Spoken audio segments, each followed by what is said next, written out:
Ada berita hangat yang menjadi perhatian publik akhir-akhir ini.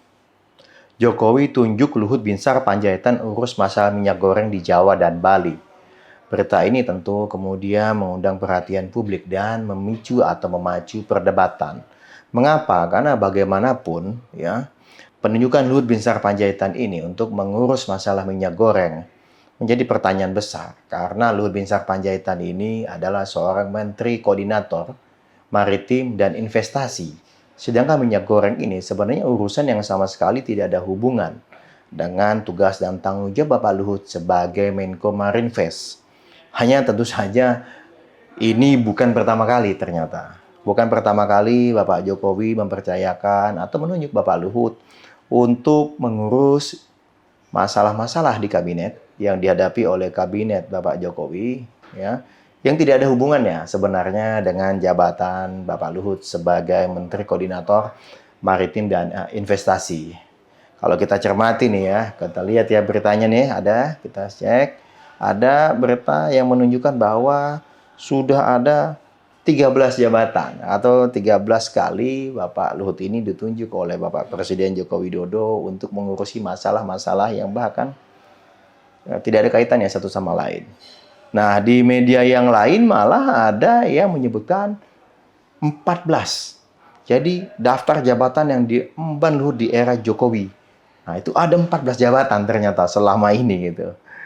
Dan ternyata ada satu lagi berita yang menyebutkan ya, ternyata bukan 14, tetapi 15 jabatan, termasuk jabatan terbaru ini yang untuk mengurus minyak goreng di Jawa Bali.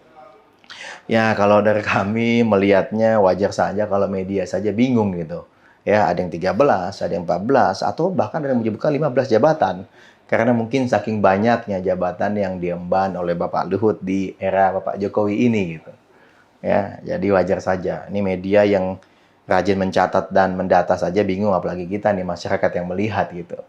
Nah, jadi wajar saja kalau kemudian menjadi pertanyaan besar. Mengapa lagi-lagi Bapak Luhut ini diminta oleh Bapak Jokowi untuk mengurus permasalahan yang bukan menjadi tugas dan tanggung jawabnya sebenarnya sebagai Menko Marinvest.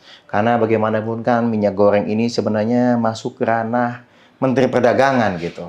Dan kalau ditarik ke atas sebenarnya bukan hanya Menteri Perdagangan tetapi juga bisa Menteri Koordinator Perekonomian.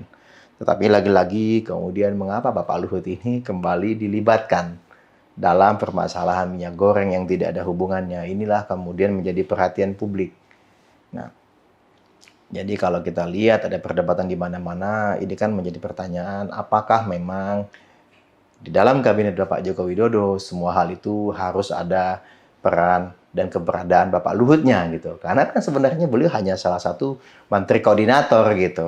Sehingga ada gelar-gelar yang kemudian dilekatkan kepada Pak Luhut ya. Ada yang sempat menyebut sebagai quote-unquote Prime Minister atau Perdana Menteri. Bahkan kita juga ingat ya, tweetnya dari siapa waktu itu? Yang dia datang di Amerika itu? Elon Musk ya? Elon Musk-nya atau Tesla-nya itu yang salah nge-tweet ya? Yang menuliskan bahwa baru saja bertemu dengan Prime Minister of Indonesia gitu. Meskipun beberapa jam kemudian tweet itu dihapus karena salah gitu. Bahkan orang luar negeri aja mengira dia Perdana Menteri ya kan? Ya. Kemudian ada juga yang menyebutkan gelar lain Menteri Segala Urusan. Terakhir mungkin digelari Menko Minyak Goreng ini. Ya. Tentunya berbagai gelar ini sebenarnya sah-sah saja jika bisa memberikan dampak positif kepada negeri ini dan kepada kemaslahatan masyarakat banyak gitu.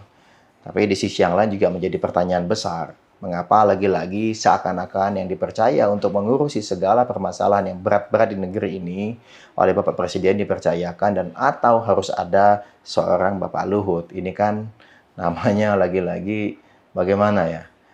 Jangan-jangan ada mismanagement sebenarnya dalam pengelolaan kabinet ini. Karena seharusnya urusan itu tugas tanggung jawab setiap menteri kan sudah ada. Ya kan? Sudah ada sesuai dengan jabatannya masing-masing. Menteri Perdagangan katakanlah bertanggung jawab terhadap urusan perdagangan, diantaranya terkait dengan minyak goreng ini, ya. Tapi kemudian mengapa ini menjadi diambil alih atau bahkan bukan diambil alih mungkin, tapi mengapa ada peran Menko Marinvest di sini gitu? Ini kan menjadi pertanyaan besar juga di kita. Karena bagaimanapun jika kabinet ini dikelola dengan baik, ya, semua menteri bekerja sesuai dengan tugas tanggung jawabnya, tentu tidak perlu nih ada situasi seperti ini gitu. Ya, ini kan menjadi pertanyaan publik. Bagaimana dengan tata kelola pemerintah yang baik? Bagaimana memanajemen atau mengelola KBD ini dengan baik gitu. Memang di sisi yang lain juga kita bisa memahami nih terkait dengan masalah minyak goreng ini bagaimanapun sudah 6 bulan berlarut-larut ya. Belum ada satupun solusi yang jitu dari pemerintah dalam mengatasi permasalahan ini sejak minyak goreng harganya meningkat drastis di bulan Desember 2021 lalu. Nah, masalah terkait minyak goreng dalam kemasan ini kan, pertama ada minyak goreng yang meningkat drastis harganya, lalu kemudian tahu-tahu mendadak karena berupaya menurunkan harga minyak goreng, ditetapkanlah HET, harga eceran tertinggi, yang membatasi harga minyak goreng dalam kemasan kalau tidak salah di Rp14.000. Ternyata begitu ditetapkan HET ini, minyak goreng dalam kemasan kemudian langka, alias sulit diperoleh di mana-mana dan terjadi antrian luar biasa di mana-mana untuk memperoleh minyak goreng. Ya, jadi kalau kita lihat ini ngeri juga nih kemarin ya, pada beberapa bulan lalu ini sebenarnya sudah era reformasi atau masih orde lama nih, di mana orang mencari dan membutuhkan atau ingin membeli barang-barang kebutuhan pokok sehari-hari, itu mesti antri berjam-jam.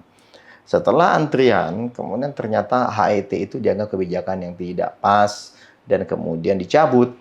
Ternyata ujung-ujungnya stok minyak goreng dalam kemasan melimpah ruah tetapi dengan harga yang berlipat ganda.